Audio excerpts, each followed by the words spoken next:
क्या एक बेटी व्हीलचेयर से उठ के अपनी माँ का वो हशर कर सकती है जिसे सुन के दुनिया के रोंगटे खड़े हो जाएं?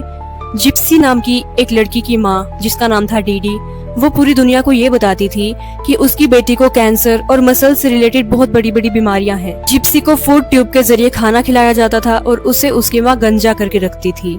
सारी दुनिया को जिप्सी की माँ पे बड़ा तरस आता था। सब उसे देवी समझते थे और लाखों डॉलरों का डोनेशन भी देते थे। यहाँ तक कि कुछ लोगों ने तो उन्हें घर भी गिफ्ट दिया था। लेकिन ट्विस्ट की बात यह है कि जिप्सी को कोई बीमारी थी ही नहीं। उसकी माँ डीडी उसे जबरदस्ती ऐसी दवाइयाँ देती थी जिससे वो बीमार लगे। उसे व्हीलचेयर पर रखती थी, उसे गंजा करके रखती थी ताकि सारी दुनिया को बिलीव हो सके कि उसकी बेटी वाकई में बीमार है। अब आप सोच रहे होंगे कि उसकी माँ ऐसा क्यों करती थी। दरअसल जिप्सी की माँ डीडी को एक मेंटली बीमारी थी। उस मेंटली बीमारी के कारण डीडी अपनी बेटी को इस तरह लोगों को दिखाती थी ताकि डीडी को बहुत ज्यादा सहानुभूति मिल सके और डोनेशन मिल सके। अब जब धीरे धीरे जिप्सी बड़ी होने लगी तो उसे एहसास हुआ कि वो व्हीलचेयर से खड़ी हो सकती है, वो कोई बीमार नहीं है। उसकी माँ उसके साथ एक बहुत बड़ा धोखा कर रही है।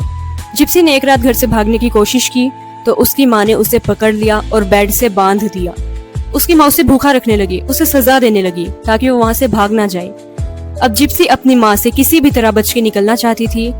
उसने अपनी माँ से छुपके रात को इंटरनेट पे एक फ्रेंड बनाया जिसका नाम था निकोलस। जिप्सी ने अपनी माँ के चंगुल से बचने के लिए निकोलस नाम के एक लड़के के साथ मिलके एक खौफनाक प्लान बनाया। जून 2015 की एक रात को निकोलस उनके घर आया। उसने जिप्सी की माँ को चाकू से मारकर उसकी हत्या कर दी, जबकि जिप्सी बगल वाले कमरे में कान बंद करके बैठी हुई थी।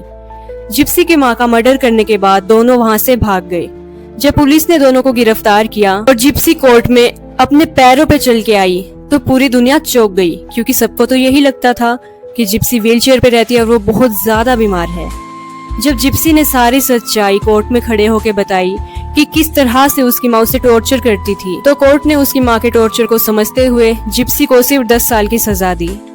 अब जिप्सी जेल से रिहा होकर बाहर आ चुकी है 2023 में। आपको क्या लगता है, क्या जिप्सी ने अपनी माँ के चंगुल से बचने के लिए, अपनी आत्मरक्षा के लिए अपनी माँ का मर्डर करवाया? ये ठीक था? अगर नहीं तो अगर आप उसकी जगह होते तो क्या करते उससे बचने के लिए? कमेंट में जरूर बताइएगा। और ऐसी और भी horror and real crime story जानना चाहते हैं तो जल्दी से फॉलो कर लीजिए।